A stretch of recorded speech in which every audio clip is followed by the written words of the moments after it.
សួស្តីពុកម៉ែបងប្អូនទាំងអស់គ្នាថ្ងៃនេះដែរសុខាអត់បានធ្វើម្ហូបជូនពុកម៉ែបងប្អូនទស្សនាទេបងប្អូនខ្ញុំមកធ្វើវីដេអូខ្លីសម្រាប់ចែកជូនពុកម៉ែបងប្អូនពីការធ្វើនៅនេះដែរខ្ញុំបេះដូងយកទៅលក់នៅមុខតូបពុកម៉ែបងប្អូនវិសានោះខ្ញុំខ្លាយច្រើនដែរបងប្អូនដល់ពេលចឹងទៅនឹកឃើញថាយើងមុននឹងយើងចេញទៅពេលព្រឹកឡើងក៏នាំកូនមកបេះអនុមហើយក៏ថតជូនបង្ហាញពុកម៉ែបងប្អូនទស្សនាដែរអញ្ចឹងណាបងប្អូនហើយអនុមខ្ញុំថ្ងៃនេះដែរបងប្អូនផ្លែច្រើនណាស់ដាញ់ហ្មងណាហើយបេះបានអានឹង6 7ផ្លែដែរបងប្អូនវិសាយើងបដិញគ្នាយើងបេះនឹងព្រឺសិនអញ្ចឹងណាផ្លែចាស់ណាបងប្អូនឥឡូវខ្ញុំទៅខាងបេះនឹងគ្នាដែរបងប្អូនពុកម៉ែបងប្អូនឥឡូវថ្ងៃនេះអនុមខ្ញុំថ្ងៃនេះបេះបានប៉ុណ្ណឹងបងប្អូនឥឡូវសួរបងប្អូនទៅគាត់ថាតាមហូបក៏ឥឡូវខ្ញុំបេះយកទៅដាក់លក់នៅមុខតូបហើយបងប្អូនឥឡូវខ្លាយច្រើនណាបងប្អូនបានប៉ុណ្ណឹងដែរតែឥឡូវពុកម៉ែបងប្អូនទៅមើលរបស់ខ្ញុំនៅមុខតូបហើយបងប្អូនឥឡូវខ្ញុំបានប៉ុណ្ណឹងបងប្អូនខ្ញុំទៅជាងទៅកាពងបន្តិចហើយកន្លែងលឹកមកទីចឹងណាខាងថៃខ្ញុំរៀបអត់តាន់អស់បងប្អូនមើលនេះបងប្អូនឃើញបើថ្ងៃចឹងណាប៉ុន្តែពីលើរៀងអ៊ូអាប់តិចហើយគ្រាន់ភ្លៀងចឹងបងប្អូនឥឡូវខ្ញុំចាប់តាមរៀបប៉ុណ្្នឹងសិនចឹងនេះក៏ស្តាមរបស់ពុកខ្ញុំបងប្អូនចឹងខ្ញុំដាក់រៀបតិចតិចទៅបងប្អូនឥឡូវខ្ញុំព្រីងនេះខ្ញុំដាក់ដែរចឹង7 ខែឥឡូវខ្ញុំយកមកដាក់លក់បងប្អូននេះស្តាមពុកខ្ញុំ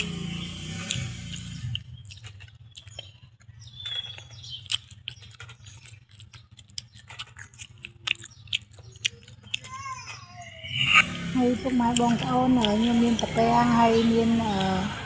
ពួកគាត់បេះបានកូនតឡាយកូនអីដែរអញ្ចឹងដឹកបានដឹកអីដែរតែខ្ញុំមិនទាន់បានដាក់នេះទេណាពុកម៉ែបងប្អូនខ្ញុំរៀបតែប៉ុណ្ណេះសិនអញ្ចឹងណាបងប្អូនពួកនេះយើងចាប់ដើមទៅទុំពីលើតិចតិចដែរបងប្អូនហើយ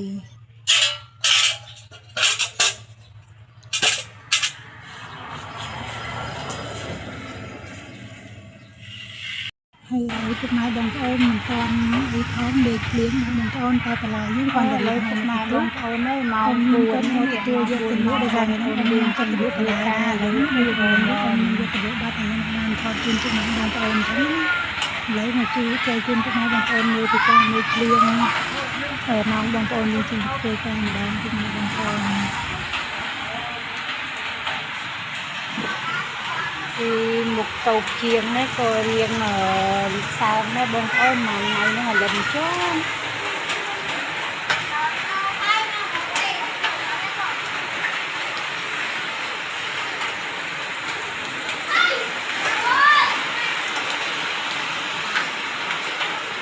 ថ្ងៃនេះដែរមកថតទាំងភ្លៀងចែកជូនពុកម៉ែបងប្អូនមើលអញ្ចឹងពុកម៉ែបងប្អូនពីសកម្មភាពបងប្អូនយើងចង់ទៅធ្វើការអញ្ចឹងហើយខ្ញុំក៏ធ្លាប់ធ្វើការដែរពីមុនម៉ោងប្រហែលខែហ្នឹងម៉ោង4ម៉ោងភ្លៀងម៉ោង4ម៉ោងភ្លៀងចេញម៉ោង6ភ្លៀងម៉ោង6ចេញម៉ោង4ភ្លៀងម៉ោង4